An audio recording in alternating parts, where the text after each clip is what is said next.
aouzubillah bismillah inna waliyallah jërëjëfati Cheikh Ahmadou Bamba Khadim Rassoul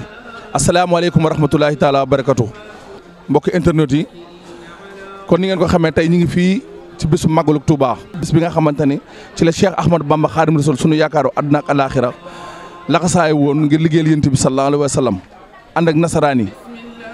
yàlla yóbbu ko ci tukkeem bu sori boobu nga xamante ne bi mu ñëwee indi nañu teraanga yoo xamante ne ak sérité yoo xamante ne boobu ba léegi moom la murid yëpp di séddoo te mënut a jeex mu ne bu accepté nañu ànd ñun ñëpp santale ko boromam. ren nag am yu ci bees waa diwaanu Bamba fépp ci ndigalu Cheikh Ahmadou Kara Mbacké Noreyni di ko amalee fii ci Dakar tey ñu teew fii ci zone 1 ngir taataanal leen lépp loo xamante ni fas yéene fee rotee jëm ci màggal gi lu ko jëm ci jàngum alxuraan jàngum xasaayit ak berne ak lépp lu fi war a xew bu nu àggee ba julli tisbaar ajjuma ba pare ñu dajale mbokku taalibe yëpp balaa 17h incha allahu rabbi ñu dem ziyaari ji sëriñ ba fële ca Mermoz këram. alhamdulillahi karim dil minan ala istiqaali bi furudin wa sunan alhamdulillahi karim dil minan. naka la mbokku taalibe yi féetewoo fii ci zone 1 waajalee bés bi ba fas yéene koo dundal nii ci ndigalu Cheikh Ahmadou Kara Mbacké Noreyni.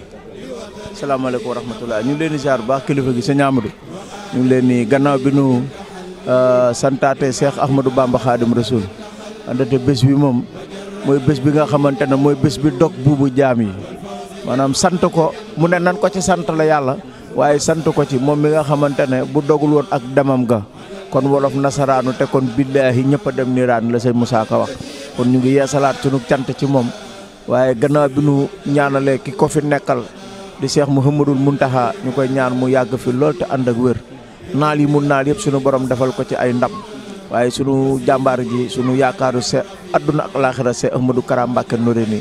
ñu koy ñaanal mu yàgg fi ak kilifa yi nekk ci réew bi yëpp xam naa loolu la ñuy tàmbalee ci nu kaddu di santaat bu baax waaw ndaxte bés bi moom ku sunu borom may tëw féex nga fekke ko rek ba nga ko fekkee tamit nga ciy jéem ma def la nga xamante ne loolu la borom santaane ci bés bi da nga war a sant borom màggal gii dafa ne waxu jatan liman bi dox fintadaa waxa jatan ala muqalli fintadaa ku màggal bésu tukkeem gi jihaar nga aj nga umra nga am nga yool ga kon bu nu sëriñ bi dimbalee ñu fekke ko tal ko Cheikh Ahmadou Kara Mbacké Noreyni digal nu si lëm ñu si digal tamit génnul lenn lu dul Sëñ Tuubaa moo ne wallaahu yansuruni wal hal bu tadbahuni fil bahri wal bahri za naf in bila dararin géej jëri ji dina leen jëriñ maanaam ci lu njëriñ gu àndut ak lor kon yërmande jooju nga xamante ne ku tedd ka daf ko donno ci yàlla ak yonent bi sallallahu alayhi wasallam Cheikh Ahmadou Kara Mbacké Noreyni yërmande jooju la bëgg mu law ci jaam yi waaw moo tax muy doxalee nii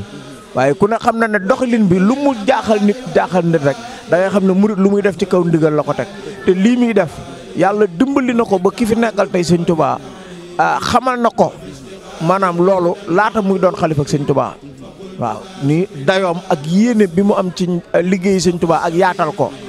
maanaam Cheikh Mouhamadul Mountakha borom si kóori lii muy def mooy di yaatal liggéey Sëñ Tuubaa bi à travers le monde entier waaye fii nu dëkk ci Sénégal ngir ñëpp jëriñu loolu da cee am ndigal kon ñun bu nu amee tawféex tënku ci njabootam nekk ci ak diwaanu silkul jawahir fi axbaari sarair di tey di diwaanu Bamba fépp ñu féete ci zone bi nga xamante ne moom la ñu tuddee zone 1 mbokku taalibe yi nekk Gueule Tapée sequ ko ak Médina sequ ko ak Fass ñu sequ ko ba ci Fann ok ñun ñoo sequ zone bi waaw ñu am tawféexu di ko defee ni ko borom Sikóori diglee tey ñu daje fii ci Fass di dundal màggal gi fanajjini wa awlini marami minka arumul yawma an akuna liman abaw li ghayrika rukuna wa an uti'aka bi nahji Mustafa sunnatihi al-bayda'i ya man istafa ya ghafira dhunubi ya gharibu inni ubaydun hahuna gharibu لهب ذاك ولإخواني جميع سعادة الدارين حقا يا سميع هب لي في هذا الدعاء الإجابة بالمصطفى والآل والصحابة هب لي خير القسم في المقاسم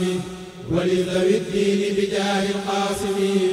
ولكشف الليل الهوى البهيما بحرمة المحبوب إبراهيم وليسق خير حلال طيب وخير جيران بحق الطيب وصفني في باطن وظاهر وارحم بي الخلق بحق الطاهر ورقني ترقية خفية بملكه رقية الصفية وقي أذاي أقربا وأجنبا ومسلما وكافرا بزينبا